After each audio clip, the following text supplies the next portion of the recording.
तो चलिए सीधे आज के इस दिलचस्प विषय में गोता लगाते हैं। जरा इस बात पर गौर कीजिए, आज के समय में लोग हजारों रुपए खर्च करके महंगे महंगे एआई कोर्सेज खरीदते हैं। सही, 6-6 महीने या कभी कभी तो साल भर तक वो आर्टिफिशियल इंटेलिजेंस सीखते रहते हैं। लेकिन इतना सब करने के बाद भी जब कोई बहुत ही बेसिक या साधारण सा काम एआई से करवाना हो तो रिजल्ट बिल्कुल जीरो मिलता है, काम ही नहीं बनता। ऐसा आखिर होता क्यों है? आज के हमारे इस सोर्स मटेरियल के डीप एक्सप्लेनर में हम ठीक इसी समस्या की जड़ तक जाने वाले हैं। हम ये डिकोड करेंगे कि कैसे सिर्फ कुछ बेहद आसान और सटीक तरीकों से एआई को अपने इशारों पर नचाया जा सकता है, ताकि बिना फालतू संघर्ष किए एकदम परफेक्ट रिजल्ट्स हासिल किए जा सकें। आज के हमारे इस एक्सप्लेनर के एजेंडे में ये 5 दिलचस्प चीजें शामिल हैं। सबसे पहले बात करेंगे एआई रूपी जिन की। उसके बाद समझेंगे कि प्रॉम्प्ट इंजीनियरिंग असल में क्या बला है। फिर हम उन 7 गोल्डन फॉर्मूलों को डिकोड करेंगे। चौथा होगा हमारा परफेक्ट प्रॉम्प्ट टेम्पलेट और आखिर में देखेंगे इस फॉर्मूले का बिल्कुल असली और प्रैक्टिकल इस्तेमाल। हम सब ने बचपन में अलादीन और उसके जादुई चिराग की कहानी तो जरूर सुनी होगी, याद है ना? जैसे ही चिराग को रगड़ा जाता था, एक विशाल जिन बाहर आता था और कहता था, जो हुक्म मेरे आका। उससे जो भी मांगो वो तुरंत हाजिर कर देता था। सच मानिए, आज का ये एआई भी बिल्कुल उसी जिन की तरह काम करता है। इससे कहिए कि एक शानदार कहानी लिख दो तो ये लिख देगा, कहिए कि कोई इमेज या वीडियो बना दो तो ये वो भी कर देगा। लेकिन सबसे बड़ा ट्विस्ट यहीं पर है। ये एआई रूपी जिन बिल्कुल अंधाधुंध आदेशों का पालन करता है। अगर दिए गए निर्देश अधूरे या कंफ्यूजिंग होंगे तो ये अपनी मर्जी से कुछ भी अजीबोगरीब रिजल्ट दे मारेगा, जो शायद किसी काम का ही ना हो। इस पूरी समस्या को समझने के लिए कंप्यूटर साइंस की एक बहुत पुरानी garbage in garbage out theory पर ध्यान देना होगा। नियम एकदम सिंपल है। अगर एक मशीन के अंदर कचरा डाला जाएगा तो बाहर आउटपुट में भी कचरा ही निकलेगा। इसके उलट अगर उसी जगह पर एकदम सही ज्ञान, पक्की जानकारी और सटीक निर्देश डाले जाएं तो बाहर भी एक बेहतरीन और परफेक्ट रिजल्ट ही आएगा। और मजे की बात यह है कि लोग एआई के साथ अक्सर यही सबसे बड़ी गलती करते हैं। वो गलत और अधूरी जानकारी इनपुट में देते हैं और जब एआई बकवास आउटपुट देता है तो दोष एआई को देते हैं कि ये तो कुछ समझता ही नहीं है। असल में गलती मशीन की नहीं बल्कि उस कमांड की होती है जो उसे दी गई है। तो अब खराब आउटपुट की समस्या से आगे बढ़ते हुए एक बहुत ही बुनियादी सवाल सामने आता है, प्रॉम्प्ट इंजीनियरिंग आखिर है क्या? एकदम आसान और साफ भाषा में कहें तो प्रॉम्प्ट इंजीनियरिंग का मतलब सिर्फ एआई से कोई सीधा साधा सवाल पूछ लेना नहीं है, बल्कि ये एआई को कमांड्स देकर उसे पूरी तरह से अपने कंट्रोल में लेने की एक कला है। ये मशीन को ऐसे सटीक और पक्के निर्देश देने का तरीका है जिससे उसके पास कंफ्यूज होने की जरा सी भी गुंजाइश ना बचे। होता क्या है कि 90% से ज्यादा लोग बस इतना लिख देते हैं, मेरे लिए एक स्क्रिप्ट लिख दो। अब बेचारी मशीन सोचने लगती है कि भाई स्क्रिप्ट का टॉपिक क्या है, ये किस ऑडियंस के लिए है, इसका मूड कैसा होना चाहिए। जब उसे परफेक्ट जानकारी नहीं मिलती तो वो अपनी मर्जी से कुछ भी जेनेरिक सा जवाब दे देती है। इसी कंफ्यूजन को जड़ से खत्म करने का नाम ही प्रॉम्प्ट इंजीनियरिंग है। और इसी कंफ्यूजन को दूर करने के लिए अब हम डिकोड करेंगे वो 7 गोल्डन फॉर्मूले। सोर्स मटेरियल में इस पूरी कला को इन 7 अहम पिलर्स में बांटा गया है और वो हैं role, task, context, audience, format, tone या स्टाइल और आखिर में कंस्ट्रेंट्स यानी सीमाएं। कहा जाता है कि अगर इन 7 चीजों के लॉजिक को अच्छी तरह समझ लिया जाए और अपनी कमांड्स में शामिल करना सीख लिया जाए तो भविष्य में कभी भी किसी प्रॉम्प्ट इंजीनियरिंग कोर्स पर पैसे बर्बाद करने की जरूरत ही नहीं पड़ेगी। तो चलिए बिना किसी देरी के इन 7 फॉर्मूलों को एक एक करके बारीकी से समझते हैं। तो हमारा सबसे पहला और शायद सबसे पावरफुल फॉर्मूला है रोल, यानी एआई की भूमिका तय करना। जरा एक साधारण और एक स्मार्ट प्रॉम्प्ट के बीच का फर्क देखिए। एक आम इंसान एआई से बस इतना कहेगा, म्यूचुअल फंड समझाओ। लेकिन एक स्मार्ट तरीका यह है कि एआई को एक पहचान दी जाए, जैसे 20 साल के अनुभव वाले एक बेहतरीन फाइनेंस मेंटर की तरह काम करो और बिगिनर्स को म्यूचुअल फंड समझाओ। देख रहे हैं फर्क?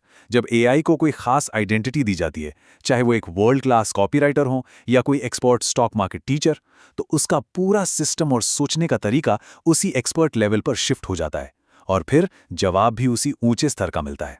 हमारा दूसरा फॉर्मूला है टास्क। यहां सबसे क्रूशियल पॉइंट यह है कि एआई को हवा में काम नहीं बताया जा सकता। ऊपर ऊपर से ये कह देना कि एक पोस्टर बनाओ या कंटेंट लिख दो, एआई के लिए बहुत ही उथला कमांड है। उसे समझ ही नहीं आएगा कि असल में बनाना क्या है। इसके बजाय एकदम टू द पॉइंट टास्क देना चाहिए, जैसे एक डार्क और प्रोफेशनल थंबनेल टेक्स्ट कॉन्सेप्ट तैयार करो या बिल्कुल 20 सेकंड की एक शॉर्ट स्क्रिप्ट लिख दो। एआई गहराई से काम करता है तो उसे काम भी गहराई से ही बताना पड़ता है। आगे बढ़ते हैं तीसरे फॉर्मूले की तरफ, जो है कॉन्टेक्स्ट यानी संदर्भ। ये किसी भी बेहतरीन प्रॉम्प्ट की जान होता है। सिर्फ काम बताने से बात नहीं बनती, मशीन को उस काम का पूरा बैकग्राउंड भी समझाना पड़ता है। मान लीजिए एक फाइनेंस स्क्रिप्ट लिखवानी है, तो बताना होगा कि क्रिएटर एक फाइनेंशियल एक्सपर्ट है, उसकी ऑडियंस मिडिल क्लास है और P2P लेंडिंग पर एक ऐसा कंटेंट चाहिए जो लोगों के पुराने भ्रम को तोड़ दे। जब इस तरह का पूरा बैकग्राउंड और लक्ष्य एआई के सामने रखा जाता है तो वो इधर उधर भटकने के बजाय बिल्कुल उसी सटीक निशाने पर काम करता है जो हमें चाहिए। चौथा और बेहद ही क्रिटिकल कदम है ऑडियंस को साफ साफ डिफाइन करना। जरा सोचिए, बच्चों के लिए लिखी गई कोई बात बड़े इन्वेस्टर्स को समझ नहीं आएगी, और जो बात कॉर्पोरेट वालों के लिए है वो शायद किसी हाउसवाइफ को कनेक्ट ना करे। सोर्स मटेरियल में एक बहुत ही दिलचस्प वाकया बताया गया है। शुरुआत में जब लोग एआई से फोटो बनवाते थे तो एआई विदेशी चेहरों और बच्चों की तस्वीरें लगा देता था, जिससे भारतीय दर्शक बिल्कुल रिलेट ही नहीं कर पाते थे। इसीलिए एआई को चीख चीख कर बताना पड़ता है कि ऑडियंस कौन है। मुझे एक 30 साल की लड़की की फोटो चाहिए जो भारतीय हो और गांव के बैकग्राउंड में हो। उम्र, जेंडर, लोकेशन, ये सभी डिटेल्स देना बहुत जरूरी है ताकि आउटपुट लोकल और रिलेटेबल लगे।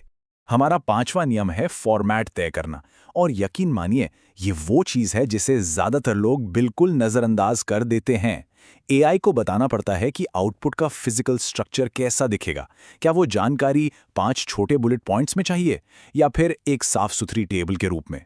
अगर स्क्रिप्ट है तो क्या उसमें हुक, बॉडी और कॉल टू एक्शन वाला ढांचा होना चाहिए? और अगर बात इमेज या वीडियो की हो रही है तो साइज क्या होगा? 16:9 का लैंडस्केप या 9:16 का वर्टिकल? फाइल जेपीजी चाहिए या पीएनजी? बिना फॉर्मेट के एआई कुछ भी बेतरतीब सा फेंक देगा। अब आते हैं छठे फॉर्मूले पे, टोन और स्टाइल। देखिए, चाहे वो कोई तस्वीर हो, कोई वीडियो हो या फिर लिखा हुआ टेक्स्ट, हर चीज की अपनी एक खास वाइब होती है, एक टोन होती है। क्या हमारा रिजल्ट लोगों को इमोशनल करने वाला होना चाहिए या फिर थोड़ा अग्रेसिव और शॉकिंग होना चाहिए? अगर किसी महंगे ब्रांड का काम है तो लग्जरी टोन का इस्तेमाल करना पड़ेगा। अगर कुछ सिखाना है तो सिंपल टीचर स्टाइल, और अगर कुछ बहुत सीरियस बताना है तो डॉक्यूमेंट्री स्टाइल। जब हम मशीन को ये मूड और पर्सनैलिटी बताते हैं तो वो एक रोबोटिक से रिजल्ट में मानो जान फूंक देती है। और इस गोल्डन लिस्ट का सातवां और अंतिम फॉर्मूला है सीमाएं या कंस्ट्रेंट सेट करना। इसे आप एआई के लिए लक्ष्मण रेखा खींचना भी कह सकते हैं। अगर एआई को रोका नहीं गया तो वो अपनी मर्जी से कुछ भी एक्स्ट्रा और गैर जरूरी जानकारी जोड़ सकता है। इसलिए उसे सख्त नियम बताने होते हैं, जैसे मुझे स्क्रिप्ट चाहिए लेकिन वो बिल्कुल 60 सेकंड से ज्यादा की नहीं होनी चाहिए, या जवाब केवल और केवल देवनागरी फॉन्ट में ही होना चाहिए। इमेजेस के लिए कह सकते हैं कि इस फोटो में लाल रंग का इस्तेमाल बिल्कुल मत करना। जब मशीन को ये पता होता है कि उसे क्या नहीं करना है तो उसका फोकस एकदम लेजर शार्प हो जाता है। तो चलिए अब देखते हैं कि जब इन सातों फॉर्मूलों को एक साथ मिलाया जाता है तो क्या बनता है हमारा परफेक्ट प्रॉम्प्ट टेम्पलेट। ये रहा वो मास्टर ब्लूप्रिंट, एक perfect fill in the blank template. बस इस ढांचे में अपनी ज़रूरतें फिट करनी है। सबसे पहले एआई को एक रोल में डालिए, फिर उसे साफ साफ टास्क बताइए।